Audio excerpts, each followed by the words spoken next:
Hello students, आज हम graph पढ़ने वाले हैं। ग्राफ का फिजिक्स में बहुत ज़्यादा यूज़ होता है।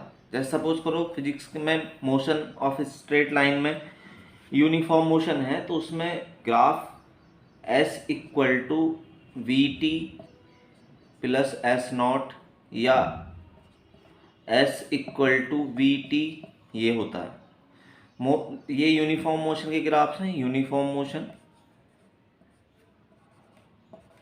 यूनिफॉर्म मोशन के आगे एस इक्वल टू उस यूनिफॉर्म एक्सेलरेटेड मोशन होती है, उसका ग्राफ होता है v equal to u plus a t. ये यहाँ से वी टी ग्राफ आता है। एक ग्राफ होता है s equal to u t plus half a t square से, यहाँ से एस टी ग्राफ आता है। फोटो इलेक्ट्रिक इफेक्ट जो हम पढ़ेंगे तो वहाँ से एक ग्राफ आएगा। वहाँ से जो ग्राफ होगा उसमें इक्वेशन होती है e v naught equal to h nu minus h nu not.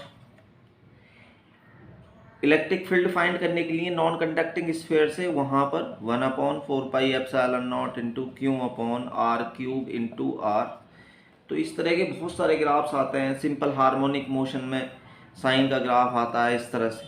तो इतने ग्राफ्स हैं बहुत ही ज़्यादा। मतलब अगर हमें उन की बेसिक नॉलेज पहले हो जाए, थोड़ा मैथमेटिकल होता है, तो हमें ये आसानी से हो सकता है। तो सबसे पहले अगर हम ग्राफ पढ़ने वाले हैं तो वो स्ट्रेट लाइन का पढ़ने वाले हैं। स्ट्रेट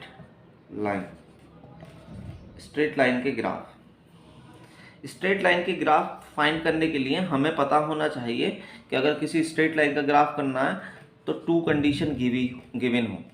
टू कंडीशन गिवन है। जैसे एक एग्जांपल ले लेते हैं। जैसे एक बहुत ही फेमस ग्राफ होता है y equal to m x plus c. इस ग्राफ में एक c दिया हुआ है और एक m दिया हुआ है। तो दो दिए हुए हैं c और m। m क्या होता है? m को बोलते हैं स्लोप और c को इंटरसेप्ट। c को बोलते हैं इंटरसेप्ट ऑन y एक्सिस। अभी मैं दोनों बताने वाला हूँ। जैसे सपोज करो कोई स्ट्रेट लाइन है, वो x एक्सिस और y एक्सिस को यहाँ ओरिजिन से यहाँ तक कट कर रही है, तो इसे x एक्सिस पे इंटरसेप्ट बोलेंगे, यहाँ से यहाँ तक की डिस्टेंस को। और y एक्सिस को यहाँ कट कर रही है, तो ओरिजिन से यहाँ तक की डिस्टेंस को y एक्सिस पर। तो यहाँ पर c की जो वैल्यू होगी वो ये वाली होगी। मतलब कोई स्ट्रेट लाइन ओरिजिन से y एक्सिस को जितनी दूरी से कट करे उसे इंटरसेप्ट कहते हैं ऑन y एक्सिस। यहाँ पर c जो होता है, अगर ऊपर कट कर रही है तो प्लस का आएगा और अगर नीचे कट कर रही है तो माइनस का आएगा। मतलब स्ट्रेट लाइन नीचे से c माइनस, यहाँ नीचे होगा ना माइनस, तो स्ट्रेट लाइन ऊपर को भी जा सकती है, स्ट्रेट लाइन नीचे को भी जा सकती है। तो इंटरसेप्ट ये बताता है कि ग्राफ की स्टार्टिंग यहाँ पर कि y एक्सिस पर जो होगा ग्राफ वो कहाँ से स्टार्ट होगा, ये c से। अगर c पॉजिटिव है, अभी मैंने बताया ऊपर, और c नेगेटिव है तो नीचे। अब स्लोप की बात कर लेते हैं। स्लोप पता है क्या होता है? जैसे सपोज करो कोई स्ट्रेट लाइन है यहाँ, इसे यहाँ से ले लेते हैं ताकि इंटरसेक्ट ना हो। कोई स्ट्रेट लाइन, इसके अलावा मैंने दूसरी स्ट्रेट लाइन ली, एंगल थीटा है। जैसे जैसे मैं एंगल बढ़ाता जाऊँगा तो ये इसका जो इंक्लिनेशन है, मतलब ढाल, वो बढ़ रहा है। मतलब अगर मैं यहाँ से सपोज करो ये सीधा परपेंडिकुलर होता है इस तरह से, तो यहाँ से कुछ चीज़ को स्लाइड करता है तो बहुत तेज़ आती है इसके कंपेयर में। ये अगर एक फिसल यहाँ पर बॉल या कोई ऑब्जेक्ट फिसलता तो इससे लेट आता, इससे ज़्यादा आता, तो यहाँ पर हम इससे और भी ज़्यादा जल्दी आता, तो हम कह सकते हैं इसका स्लोप ज़्यादा है। तो एंगल के बढ़ने पर स्लोप बढ़ रहा है। यहाँ पर स्लोप को कहते हैं ढाल हिंदी में। तो यहाँ पर स्लोप एंगल बढ़ने पर बढ़ रहा है, तो स्लोप का फॉर्मूला होता है m equal to tan theta. और याद होना चाहिए थीटा जो है एक्स एक्सिस की पॉजिटिव डायरेक्शन से होना चाहिए। इस पॉजिटिव डायरेक्शन है एक्स एक्सिस की, इसकी पॉजिटिव डायरेक्शन से, और एंटी क्लॉकवाइज डायरेक्शन। देखो जो सुई की नीडल होती है घंटे में, उसकी डायरेक्शन में घूमती है उसे एंटी क्लॉकवाइज बोलते हैं, सॉरी क्लॉकवाइज, और इसके अपोजिट डायरेक्शन में घूमती है तो एंटी क्लॉकवाइज। तो एंटी क्लॉकवाइज जब ऐसे घूमेगी तो इसमें एंगल पॉजिटिव होगा, और क्लॉकवाइज में घूमेगी तो एंगल नेगेटिव होगा। तो यहाँ पे याद रखना है एंगल जो होना चाहिए वो एक्स एक्सिस की पॉजिटिव डायरेक्शन से एंटी क्लॉकवाइज होना चाहिए। तो यहाँ से हमें स्लोप आ गया। तो इसकी अगर हम बात करें इस स्ट्रेट लाइन की, यहाँ पर देखें जैसे ये यहाँ कोई स्ट्रेट लाइन है, वो इस तरह से कट कर रही है यहाँ पर, तो यहाँ से इसका स्लोप जो है वो m है, और ये x एक्सिस को यहाँ पर कट कर रही है इस तरह से। तो इसकी इक्वेशन जो होगी वो y = mx+c होगी। तो मैं इस इक्वेशन को साइड में लिख देता हूँ, फिर इसके बेस पर फिजिक्स में कौन कौन सी इक्वेशन है वो देख लेता है। तो अभी हमने देखा y = mx+c। यहाँ पर ये स्ट्रेट लाइन सपोज करो ऐसा ही है, c y एक्सिस पर इंटरसेप्ट है। अगर c पॉजिटिव होगा तो ग्राफ ऊपर से, c नेगेटिव होगा तो नीचे से स्टार्ट होगा। एक इक्वेशन ऑफ मोशन में वेलोसिटी टाइम ग्राफ होता है। यूनिफॉर्म एक्सेलरेटेड मोशन में जो इक्वेशन ऑफ मोशन है v = u + at, या इस at को अगर मैं पहले लिखूं u से तो ये इधर लिखा जा सकता है, तो ये हो जाएगा at + u।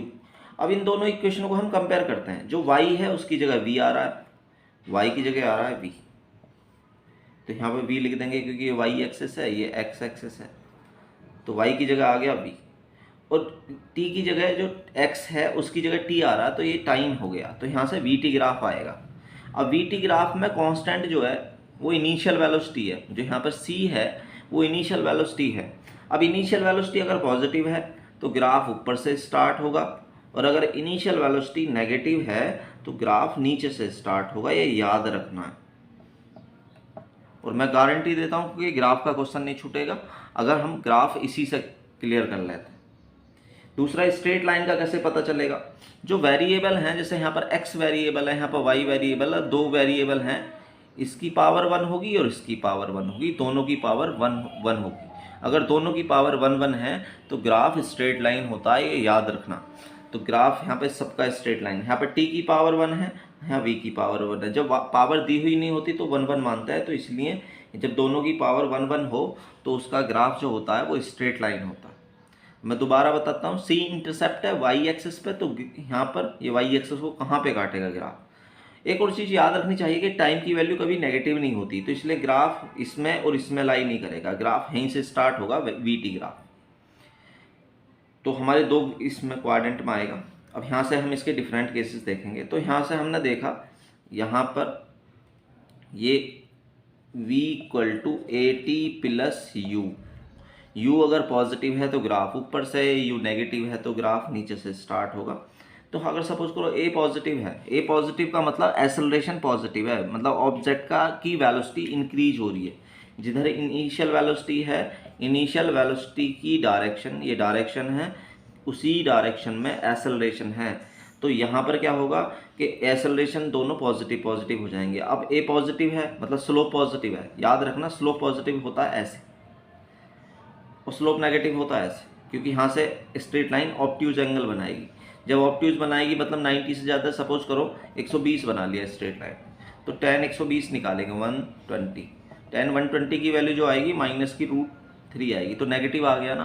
तो यहाँ से अगर एंगल 90 से ज़्यादा होता है मतलब ऑब्ट्यूज एंगल पे स्लोप नेगेटिव, और एक्यूट एंगल पे जो होगा वो स्लोप पॉजिटिव हो जाएगा यहाँ से। तो यहाँ से हम कह सकते हैं कि वेलोसिटी टाइम ग्राफ का जो स्लोप होगा वो एक्सेलरेशन देगा। ये इंपॉर्टेंट पॉइंट्स है, वेलोसिटी टाइम ग्राफ का स्लोप क्या देगा? एक्सेलरेशन। तो यहाँ अगर ये टाइम है और ये वेलोसिटी है, एक्सेलरेशन पॉजिटिव है तो ग्राफ जाएगा ऊपर को। जैसे सपोज करो मैं केस ले लेता हूँ इसके बहुत सारे, ये याद रखना है इसका। यहाँ पर जैसे v = u + at या v = at + u। अब पहला केस ले लेते हैं, u पॉजिटिव है और a भी पॉजिटिव। तो u पॉजिटिव है तो ग्राफ ऊपर से, a पॉजिटिव है तो ऊपर को जाएगा। तो ये यहाँ पर इस तरह से u, इसका स्लोप वो, अगर सपोज करो u पॉजिटिव है तो यहाँ ग्राफ ऊपर से स्टार्ट होगा, और v नेगेटिव है, u पॉजिटिव v नेगेटिव, मैं ये एग्जाम्पल लेकर, सॉरी a नेगेटिव, तो u पॉजिटिव है तो यहाँ से स्टार्ट होगा, ए नेगेटिव है तो ग्राफ नीचे को जाएगा। दूसरा यू नेगेटिव हो जाए, अगर यू नेगेटिव अगर हो जाता तो ग्राफ ऊपर से स्टार्ट नहीं होगा, नीचे से स्टार्ट होगा। यहाँ पर नेगेटिव, यू नेगेटिव है तो, और ए पॉजिटिव, यू हो जाए ई, यू नेगेटिव और ए पॉजिटिव तो ग्राफ ऊपर को जाएगा। ऊपर को क्यों जाएगा? क्योंकि ए पॉजिटिव है तो इसलिए ग्राफ ऊपर को जाएगा। इसी तरह से हम बहुत सारे ग्राफ्स फाइंड कर सकते हैं। जैसे सपोज फोर्स का F equal to m a होता है तो एक्सेलरेशन को इस पर शो करूँ, फोर्स को इस पर शो करूँ। यहाँ पर टी अगर मैं ए की वैल्यू 0 रखता हूँ, यहाँ पर इसकी वैल्यू 0 तो F की वैल्यू 0 होगी तो ग्राफ यहाँ से स्टार्ट होगा, तो यहाँ से ग्राफ ऐसे जाएगा। इसका स्लोप मास देगा यहाँ से। तो स्ट्रेट लाइन में भी दो स्ट्रेट लाइन हमें खास तौर से पता होनी चाहिए। एक y इक्वल टू एक्स बिल्कुल बीचों बीच से यहाँ पे जाती है, 45 का डिग्री का एंगल होता है, x की वैल्यू y के बराबर होती है। और एक y इक्वल टू -x का ग्राफ होता है, ये वाला। तो दोनों ग्राफ्स के बारे में पता होना चाहिए, तो वहाँ से हमारे जितने भी क्वेश्चन होंगे वो क्लियर हो जाएंगे। एक चीज़ ये कि स्ट्रेट लाइन की general equation ax plus by plus c equal to 0 होती है। अगर हम इसे ओरिजिन से, सपोज करो ये ओरिजिन से पास करती तो इसमें कांस्टेंट 0 होता। क्यों? देखो यहाँ पर जैसे सपोज करो ओरिजिन से पास कर रही है तो 0 को मैं 0 यहाँ रखूँगा तो 0 plus 0 equal plus c equal to 0, तो ये दोनों 0 हो जाएंगे, c बचेगा तो c अपने आप 0 हो जाएगा, तो ओरिजिन से पास हो। अब इसका x एक्सिस पर इंटरसेप्ट निकालना तो y की वैल्यू 0 रख देंगे। जब मैं y की वैल्यू यहाँ पर 0 रखूँगा तो ax plus c equal to 0, x equal to minus c upon a आएगा यहाँ से। तो यहाँ पर ये नेगेटिव है तो हो सकता है साइन सी नेगेटिव है, ये पॉजिटिव है तो वो हो जाए। मैं इधर इसे इधर शो कर रहा हूँ, माइनस सी अपॉन ए, कुछ भी हो सकता है। इसी तरह से ये आ जाएगा माइनस सी अपॉन बी, 0, तो यहाँ से खींच देंगे, स्ट्रेट लाइन आ जाएगी। तो दो कंडीशन से ग्राफ ड्रॉ हो जाएगा। तो आज हम स्ट्रेट लाइन का पढ़ा है हमने। आगे नेक्स्ट में पैराबोला, साइन का, कॉस का ग्राफ पढ़ेंगे ताकि हमारे और भी आसानी से कंसेप्ट क्लियर हो जाएं और फिजिक्स में हमारे क्वेश्चन आसान हो जाएं। ओके।